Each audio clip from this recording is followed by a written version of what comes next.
Hey friends, Chris Maholka here. Today I'm doing a video for my yellow perch and crappie fishing friends primarily. This is going to be about how to make this little crappie or perch rig. Now this can be trolled or jigged. You can jig it from a boat or even through the ice. Some of my friends will also add a little bit of night crawler hanging on the back end just to give it a little scent. It's got weight in it to get it to the bottom, and I'm going to show you how to put it together. The Mylar that's on the body of this comes in a lot of different configurations, and it doesn't really matter how you buy it.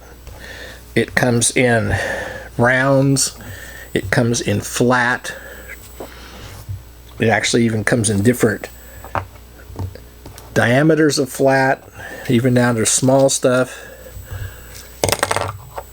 And the main thing is that it's just a braided Mylar that has some kind of a core in it. And this has a nylon core, because you'll cut the material and you'll pull the core out, leaving the hollow to make your body for your fly. So you can buy this stuff in a lot of different places. Now you don't have to look for this material in fly shops. You can find it in craft stores. It comes from Doris in this bright pearls for doing crafts. But where I like to find it, and I'll watch and stock up on this, is at garage sales. A lot of times people would be doing crafts and they'll quit doing them and they'll put all their stuff in a bag and they'll sell it for $1 or so. Now bags like this aren't going to have colors that you may necessarily always use on everything, but you'll come up with things like coppers or silvers or things. So it's always good to watch for estate and craft sales. Now the main part of the lure is wire, and I'm using a number 7 Malin stainless steel wire, and I'll provide a link on how you can get this through Amazon, or you can buy it in your local tackle shop if you have shops that stock things like heavy wire.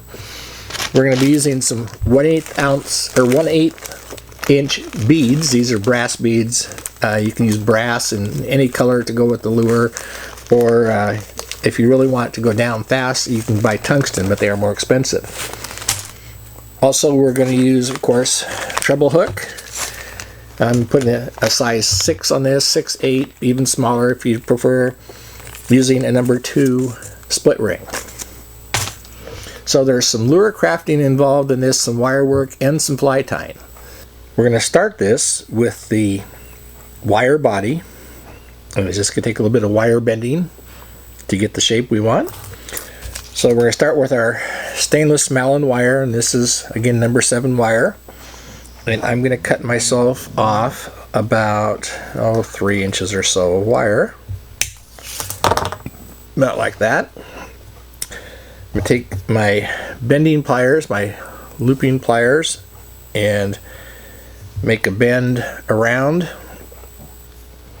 I'm just going to take the back end, that loose end there, finish it up. I'm just going to twist it around with my fingers, about 3 times or so, like that. So I have my loop with my little tag end still on it. And I'm going to clip off the little tag end. I'm using nippers that have no recess on the back. They're pretty much flush.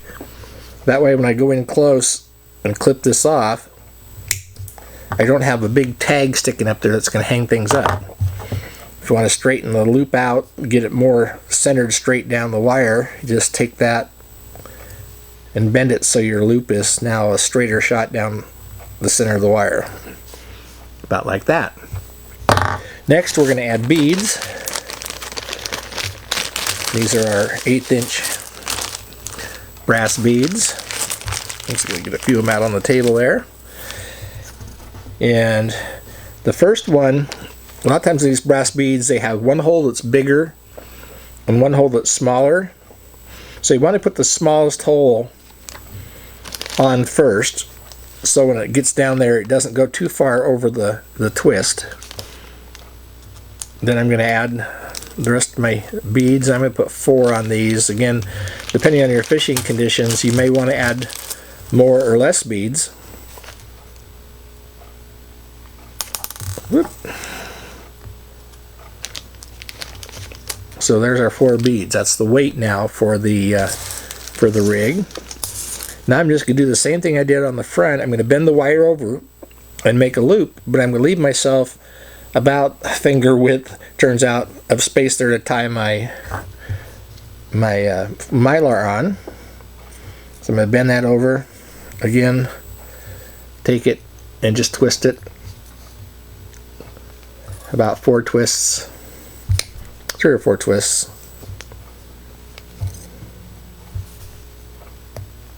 Keeping them fairly close together if I can.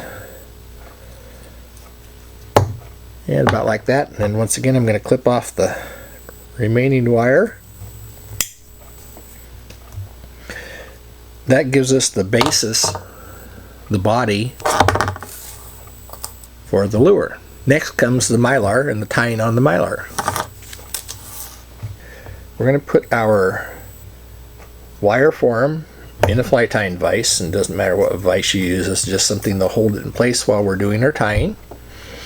We're going to use yellow thread for this just because it matches the Mylar, and thread color is not important on these. One thing I usually like to do is first you give yourself a good base of thread. Oops, let's get a little better grip on that. There we go. Good base of thread, and when I go back up I'm going to wrap over that little knob of wire that's sticking out just so it doesn't catch in line and things when I'm fishing.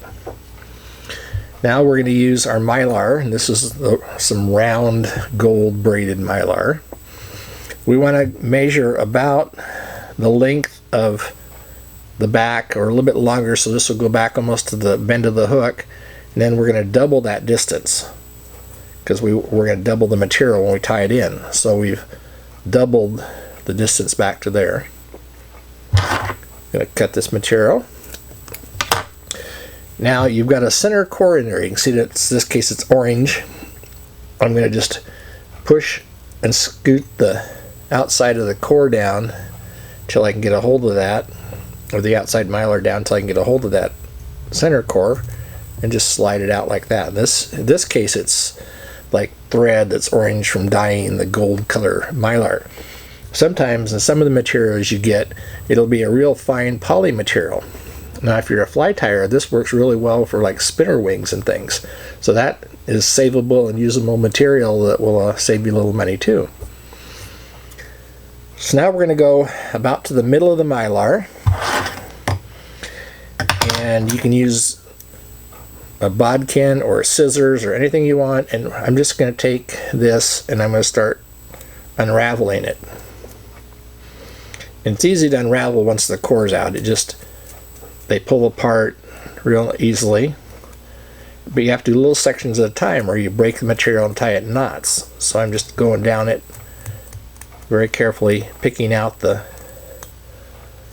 braid to get it to all stick out.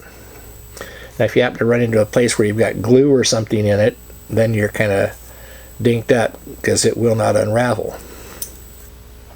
Once we've got the material separated about halfway, we're just going to kind of pull it apart until we can get to the center and slide that loop of the wire right down through the middle of the tube.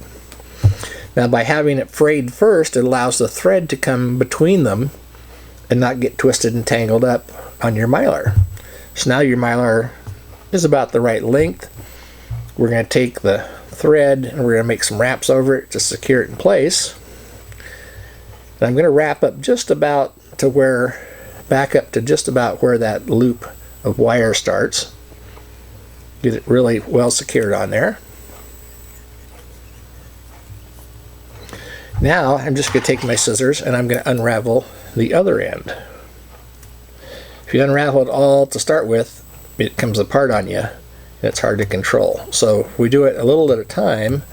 After we get it tied in, we do it. It isn't going to go anywhere because it's secured in the middle up here with thread. And again, hopefully there's no glue or anything from another craft project in there or it won't unravel. Okay, so now once you've got the other side unraveled, all you do is again go kind of to the center, get it spread out a little bit, and you're just going to fold it back.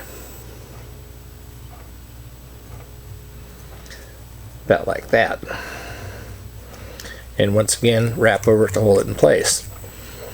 Now what we've done is we've secured this in by the middle, so each of these strands isn't going to pull out when you get a fish, or if you're casting it, come out. It's all wrapped into the middle of the lure, and going to stay there